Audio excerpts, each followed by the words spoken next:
Welcome to Raj news ground report. కష్టాల కొలిమిలో చేనేత బతుకులు మగ్గిపోతున్నాయి. ఒకప్పుడు అగ్గిపెట్టెలో పట్టెంత చీరలు తయారు చేస్తున్న నేతన్నల పరిస్థితి ఇప్పుడు అధ్వానంగా మారింది. పని లేక ఒకవేళ ఉన్న మజూరీ చాలక నేతన్నలు పస్తులు ఉంటున్నారు. చేనేత అనుబంధ పనులు చేసే వారి పరిస్థితి దయనీయంగా మారింది. అసలు చేనేత పరిశ్రమ దిగజారడానికి కారణాలేంటి? పాలకుల నుంచి ఏం ఆశిస్తున్నారు? పవర్ లూమ్స్తో నేతన్నలు ఎదుర్కొంటున్న ఇబ్బందులేంటి? చీకట్లో చేనేతపై రాజ్ న్యూస్ గ్రౌండ్ రిపోర్ట్. ప్రభుత్వం అధికారంలో వస్తే తమ బతుకులు మారుతాయని నేత కార్మికులు ఎక్స్పెక్ట్ చేశారు. అయితే ప్రభుత్వం ఏర్పడి ఏడాది కావస్తున్నా వారి బతుకుల్లో మాత్రం ఎలాంటి మార్పు రాలేదు. కూటమి సర్కార్ అధికారంలోకి వచ్చే ముందు ఎన్నికల సమయంలో చేనేత కార్మికులకు అనేక హామీలు ఇచ్చింది. మేము అధికారంలోకి వస్తే జీఎస్టీని తొలగిస్తామని, అలాగే జీఎస్టీని తొలగించకపోతే కేంద్ర ప్రభుత్వంతో మాట్లాడతాం, అప్పటికి జీఎస్టీని తొలగించకపోతే ఆ జీఎస్టీ రూపంలో కడుతున్న డబ్బును సబ్సిడీ రూపంలో తిరిగి నేత కార్మికులకు ఇస్తామని చెప్పింది. అలాగే నేత కార్మికులు ఉన్న బడ్జెట్ని 200 కోట్ల నుంచి 1000 కోట్లు పెంచుతామని చెప్పింది. అయితే తాజాగా పెట్టిన బడ్జెట్లో కూడా నేత కార్మికులకు మరోసారి కూడా మొండి చేయ చెప్పింది. పాత బడ్జెట్ ఏదైతే ఉందో 200 కోట్లనే మరోసారి కూడా బడ్జెట్లో ప్రవేశపెట్టింది. దీంతో నేత కార్మికులు మోసపోయామని చెప్పి ఆవేదన వ్యక్తం చేస్తున్నారు. ప్రభుత్వం ఏర్పడి ఏడాది కావస్తున్నా తమకైతే ఒరిగింది అయితే ఏది లేదని చెప్తున్నారు. ప్రభుత్వం ఇటీవల చేనేత కార్మికులకు 200 యూనిట్ల వరకు ఉచిత కరెంట్ ఇస్తామని చెప్పింది. అయితే అది కూడా పూర్తి స్థాయిలో ఇంప్లిమెంట్ అవుతున్న పరిస్థితి లేదని చెప్పి నేత కార్మికులు చెప్తున్న పరిస్థితి అయితే ఉంది. ఈరోజు నేత కార్మికుల మీద చేస్తున్న గ్రౌండ్ రిపోర్ట్లో నేత కార్మికులు ఏదైతే సమస్యలు ఇబ్బంది పడుతున్నారో వాటి గురించి పూర్తిగా తెలుసుకునే ప్రయత్నం చేద్దాం. ఉమ్మడి ప్రకాశం జిల్లాలో నేతన్నల కోసం వర్ణనాతీతం. చీరాల నియోజకవర్గంలో చేనేత కార్మికులు అధిక సంఖ్యలో ఉన్నారు. కరోనా తర్వాత నేతన్న కుటుంబాల పరిస్థితి దయనీయంగా మారింది.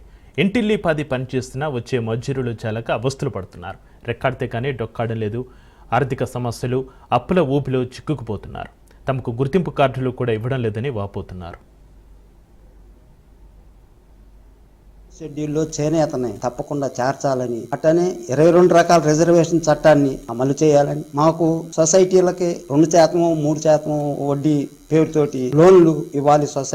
సొసైటీలో ఎక్కువ శాతం సొంత డబ్బులతో నడుపుతూ ఉంటే అధికారులు, ప్రభుత్వ అధికారులు లంచాలు లేకుండా మా ఏడీ ఆఫీసులతో సహా ఎవరు కూడా పనిచేసే దాఖలాలు అయితే నాకైతే కనపట్టలేదు. అందుకని రాష్ట్ర ప్రభుత్వం 200 కోట్లు కాదు కేటాయించాల్సి ఉంది, 1000 కోట్లు కేటాయించాలి. కేంద్ర ప్రభుత్వం 2000 కోట్లు చేనేత కేటాయించితేనే ఈ చేనేత పరిశ్రమ నిలబడటానికి అవకాశాలు ఉన్నాయి. చేనేత పరిశ్రమ నిలబడితే రాష్ట్రంలో ప్రభుత్వానికి ఆదాయం, చేనేత కష్టాన్ని ఆదాయంగా తీసుకుంటున్న జీడిపి కూడా తగ్గకుండా ప్రభుత్వానికి వస్తూ ఉంది. ఈ చేనేత వృత్తి పైన జిఎస్టీ వేసి అధిక ధరలు పెంచి ప్రజలకి చేనేత బట్టని దగ్గరగా తీసుకుపోకుండా దూరం చేస్తూ ఉంది. అదే క్రమంలోంచి ఇప్పుడు మళ్ళీ ప్రభుత్వం 200 యూనిట్లు చేనేతకని, పవర్ లూమ్ కి 500 యూనిట్లని ఒక పక్క నుంచి అల్లాడుతూ ఉంటే పవర్ లూమ్ కి 500 యూనిట్లు రాష్ట్ర ప్రభుత్వం ప్రకటించడంలో చాలా చేనేత పనులు లేక కూలి పనులకు వెళ్లాల్సిన పరిస్థితి ఏర్పడింది. దీంతో ఇంట్లోని మహిళలు మగ్గం పనులు చేస్తూ కుటుంబ భారాన్ని మోస్తున్నారు. పాలకులు మాత్రం అసలు పట్టించుకోవడం లేదు. ఓట్ల కోసమే ఎన్నికలప్పుడు హామీలు కురిపించారని వాపోతున్నారు నేత పని చేస్తున్న మహిళలు. ప్రభుత్వాలు మారినప్పుడల్లా చేనేతలకు ఇచ్చేస్తాం, మేము అధికారంలోకి వస్తే అన్నిటికీ సబ్సిడీ ఇస్తాం, జిఎస్టీ రద్దు చేస్తామని చెప్పి ఎన్నో చెప్తున్నాయి.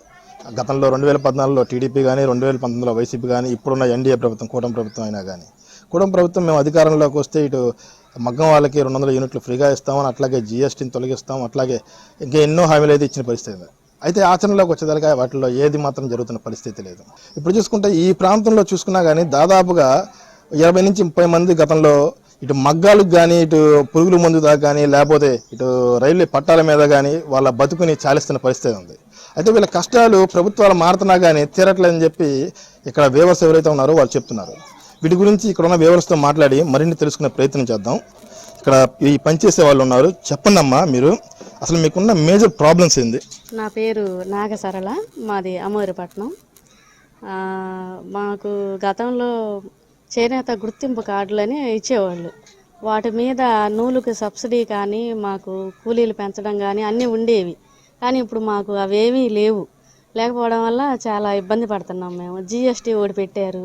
అది పెట్టిన తర్వాత అసలు మాకు కూలీ అనేది బాగా తగ్గిపోయింది. చీర రేటు పడిపోయిందని చెప్పి మాకు తగ్గించడం, అక్కడ వాళ్ళు కట్ చేసుకోవడం అలా జరుగుతుంది. అందుకని చెప్పని ఇప్పుడు మాకు ఏంటంటే చేనేత ఈ ప్రభుత్వం వచ్చిన తర్వాత కనీసం మారాలని మేము కోరుకుంటున్నాము. మాకు బడ్జెట్ వచ్చేసి 1000 కోట్లు అంటున్నారే కానీ మాకు ఇవ్వటం లేదు. 200 కోట్లే శాంక్షన్ చేస్తున్నారు. దానివల్ల ఏంటంటే మాకు రావాల్సినవి కూడా రావట్లేదు. ఇప్పుడు అంతకుముందు జగన్ ప్రభుత్వంలో ఉన్నప్పుడు 24,000 అన్నారు, సరే ఇచ్చారు. ఇప్పుడు మరి ఇస్తారో ఎవరో మాకైతే తెలీదు. కానీ ఈ నూలుకి సబ్సిడీ కానీ మాకు కరెంటు ఛార్జీలు ఫ్రీ అన్నారు. అసలు అది కూడా ఏమీ లేదు. మరి ఏం చేస్తారనేది ఈ ప్రభుత్వంలో మేము చూడాలనుకుంటున్నాం. మరి వాళ్ళు ఏం నిర్ణయం తీసుకుంటారో తెలియట్లేదు. కానీ దీనివల్ల మాకేందంటే ఈ జిఎస్టీ ఒకటి లేకపోతే మాత్రం చాలా మేలు చేసిన వాళ్ళు అవుతారు. ఈ కరెంటు కూడా మాకు 100 యూనిట్లు ఫ్రీ అన్నారు, కానీ అసలు ఏది కూడా లేదు. అదొకటి చేస్తే మేము చాలా ఇబ్బంది కొంచెం తగ్గుద్ది మాకు. అంటే మనం చూసుకుంటే మొన్న ఆల్రెడీ ప్రభుత్వం చెప్పింది, ఇటు మరమగ్గాలకైతే 400 యూనిట్లు, అట్లాగే చేనేత మగ్గాలకైతే 200 యూనిట్లు ఫ్రీగా ఇస్తున్నామని చెప్తుంది. అయితే అది ప్రస్తుతం ఇంప్లిమెంటేషన్ అవ్వట్లేదంటారా?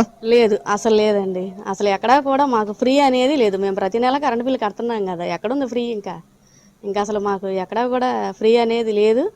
మాకు ఇక వర్క్ కాడికి వచ్చేదాళ్ళకి ఈ జిఎస్టీ వల్ల కేవలం చాలా నష్టపోతున్నాం మేము.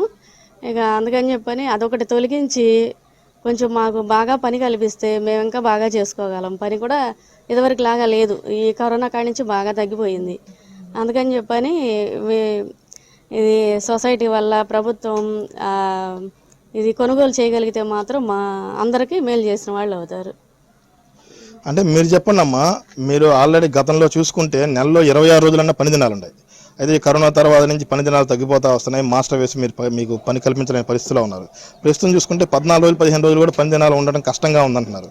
అసలు ఆ పరిస్థితి ఎందుకు వచ్చిందంటారు? నమస్కారం అండి, నా పేరు శారద.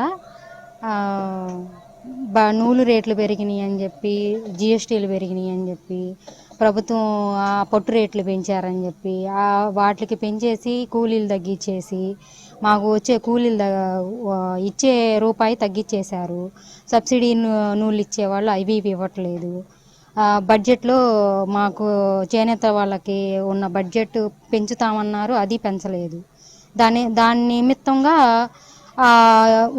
మాకు ఉత్పత్తి చేయడానికి తక్కువ పని ఇచ్చి వాళ్ళు మామూలుగానే రేట్లు పెంచి అమ్ముకుంటున్నారో లేదో మాకైతే తెలియదు. మాకైతే కూలీలు కూడా తగ్గించేశారు, పని తగ్గించేశారు. దానివల్ల మా కుటుంబాలు చాలా వరకు ఇబ్బందులు పడుతున్నాము, అప్పులు పాలవుతున్నాము. దాని నుంచి చాలా మంది ఆత్మహత్యలు చేసుకుంటున్నారు. మా ఇంటి దగ్గర రీసెంట్గా జరిగిన దానికి కూడా ప్రభుత్వం అనేది ఏమీ వాళ్ళకి ఉపయోగం కల్పించలేదు. ఇట్లా సబ్సిడీ ఇవ్వట్లేదు. కరెంటు ఏంటి ఉచిత కరెంటు అనేది ఇస్తామన్నారు, అది ఇవ్వట్లేదు. 200 యూనిట్లు ఇస్తామన్నారు, అది ఇవ్వట్లేదు. బడ్జెట్ పెంచలేదు. ఉన్న బడ్జెట్కి దాని తగ్గట్టు పని కల్పించట్లేదు. ప్రభుత్వం పని కల్పించి మేము చేసే పనికి వాళ్ళే కొనుగోలు చేస్తే మాకు చాలా ఉత్తమంగా ఉంటుంది, చాలా చాలా మంచిగా ఉంటుంది. దాన్ని అలా కల్పిస్తారని మేము కోరుకుంటున్నాం. అమ్మ మీరు చెప్పండి, మీరు ఈ పని చేస్తుంటారు, ఎన్నో ఏళ్ళ నుంచి ఈ పని చేస్తున్నారు, మీరు ఎన్నో కష్టాలు చూస్తున్నారు. ఈ గత ప్రభుత్వాలు మారుతున్నాయి తప్ప ఇక్కడైతే మాత్రం ప్రభుత్వాలు మారుతున్నాయి. వాళ్ళు ఇచ్చిన హామీలు ఎన్నికల సమయంలో అనేక హామీలు ఇస్తున్నారు, కానీ అవి నెరవేర్చిన పరిస్థితి లేదని చెప్పి మీరు చెప్తున్న మాటలను బట్టి అర్థం చేసుకోవచ్చు మనం. ఇప్పుడు ప్రధానంగా మీరు ప్రభుత్వం నుంచి ఏం డిమాండ్ చేస్తున్నారు? మాకు కొంచెం మేము మగ్గం వర్క్ చేస్తున్నామండి. వర్క్ ఎక్కువగా ఉంది కానీ కూలీలు చాలా తక్కువగా ఉంటుంది సార్. దాన్ని బట్టి మాకు ప్రభుత్వం మేము నేసిన చేయాలి, ప్రభుత్వం అమలు చేయాలని మేము కోరుకుంటున్నాం. జిఎస్టీ లేకుండా చేసి మేము వర్క్ ఎక్కువగా ఉంటుంది. మేము చేసే పని మగ్గం వర్క్ కూలీలు చాలా తక్కువగా ఇస్తున్నారు సార్. దానివల్ల మాకేం ఉపయోగం ఉండట్లేదు. అవి మళ్ళీ బయటకు వెళ్ళి మేము అప్పులు తీసుకోవాల్సిన పరిస్థితికి వస్తుంది. ఉచిత కరెంట్ అన్నారు, అది కూడా మాకు ఇంకా అమలులోకి రాలేదు సార్. సార్ మీరు చెప్పండి, ప్రభుత్వం నుంచి మీరేం డిమాండ్ చేస్తున్నారు? అసలు మీ ప్రధాన సమస్యలు ఏంది? ప్రధానంగా మనం ప్రభుత్వం ఏం చెప్తుందంటే అందరికి పని కల్పించాలి, నిరుద్యోగం నిర్మూలించాలని చెప్తా ఉంది. నిరుద్యోగం నిర్మూలించాలి అని అంటే ఇక్కడ ఉన్నటువంటి చేనేత వాళ్ళందరికీ కూడా పని కల్పిస్తే ఇంకా ఎక్కువ మంది ఉపాధిగా ఈ రంగాన్నిలో ఉపాధి పొంది నిరుద్యోగం రూపుమాపుదని మేము ప్రభుత్వానికి కోరుతున్నాం.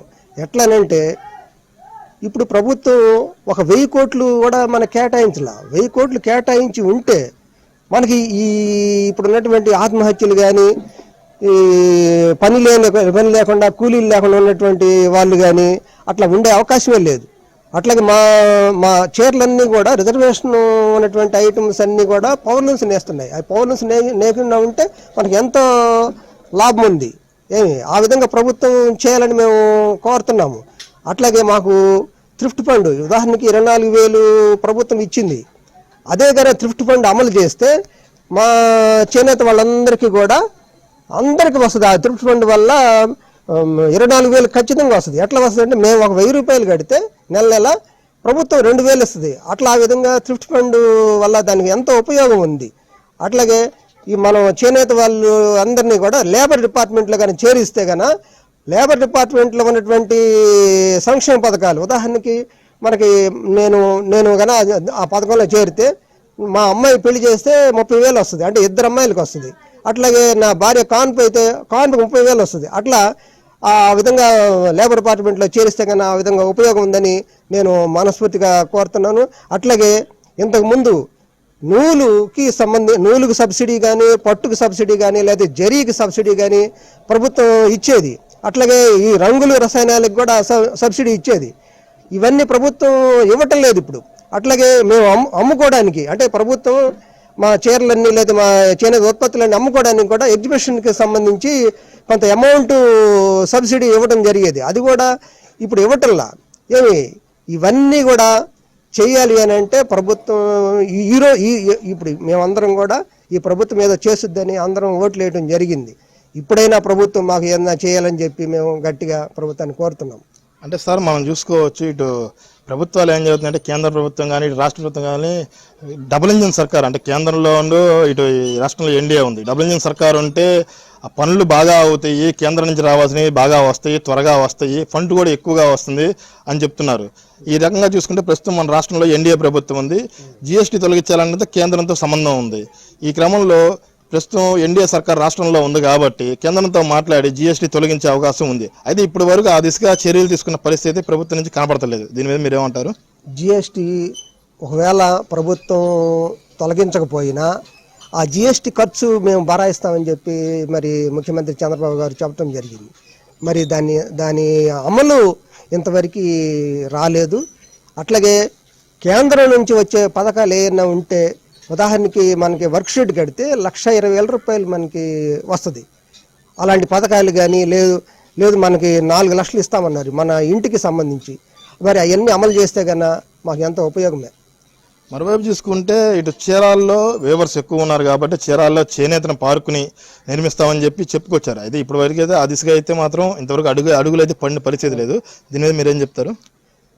చేనేత పార్కు అనేది ఇక్కడ చేనేతపురంలో ఉన్నటువంటి 15 ఎకరాల్లో కన్నా పెట్టగలిగితే ఆ పార్కులో అంటే మేము నేసిన బట్ట అంటే కొంచెం అంటే కుట్టు అదే మన ఎట్లా అంటే చొక్కాలుగా లేకపోతే డ్రెస్ మెటీరియల్స్గా కుట్టి ప్రభుత్వమే అమ్మే అవకాశం ఉంది. ఆ విధంగా చేనేత పార్కు పెడితే ఎంతో మంచిదని చెప్పి మేము ప్రభుత్వాన్ని కోరుతున్నాం.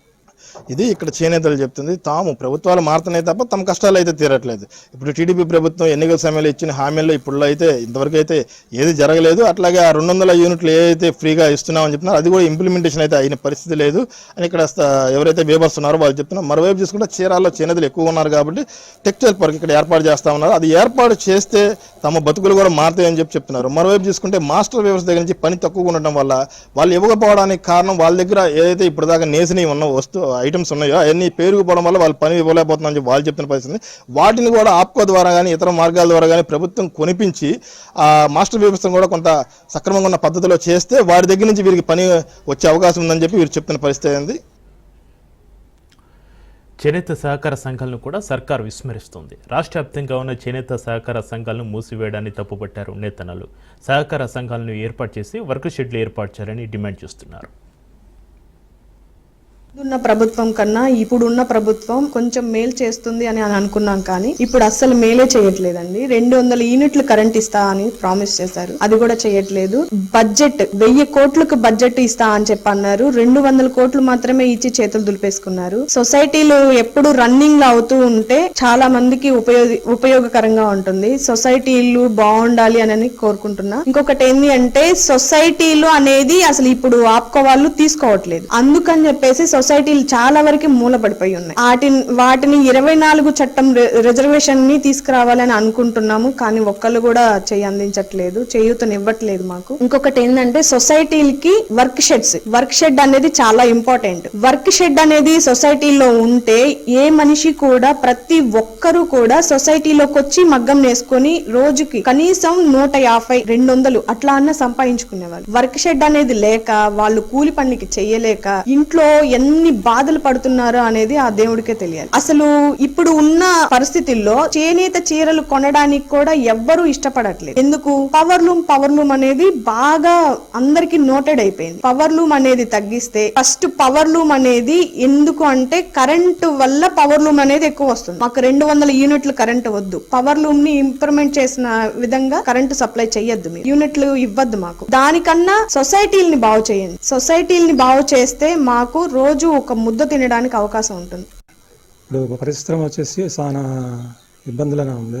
దానికి కారణం ఏంటంటే తయారు చేసే చీర కానీ వేరే రకమైన ప్రస్తుతం నేను చీరలు తయారు చేస్తున్నాను. అది వచ్చేసి దానికి మజూరు 30 చీర వద్దు రోజుకి వచ్చి. దానికి దగ్గర మజూరు చేస్తే 700 ఎంత వస్తుంది. దానికి మేము కుటుంబ సభ్యులు 4 కృషి చేస్తే గానీ ఆ పని కూడా అవ్వదు.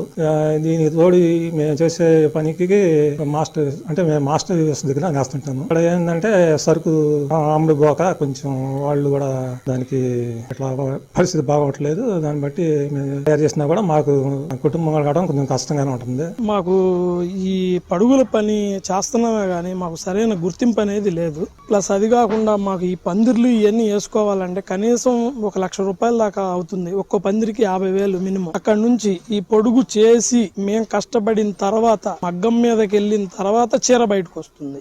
కానీ మాకు తగిన గుర్తింపు లేదు. ప్లస్ అది కాకుండా గత ప్రభుత్వం 24,000 ఇస్తానని అంది మాకు కూడా, కానీ మాకు ఇచ్చిన నాదుడు ఎవరూ లేడు. మాకు ఈ ప్రభుత్వంలో ఏదన్నా సబ్సిడీ మీద ఏదన్నా రుణాలు ఇప్పిస్తారేమని మేము ఎదురు చూస్తున్నాం. మాకు అసలు ఏ నాయకుడు కూడా మమ్మల్ని సరిగ్గా పట్టించుకోడు.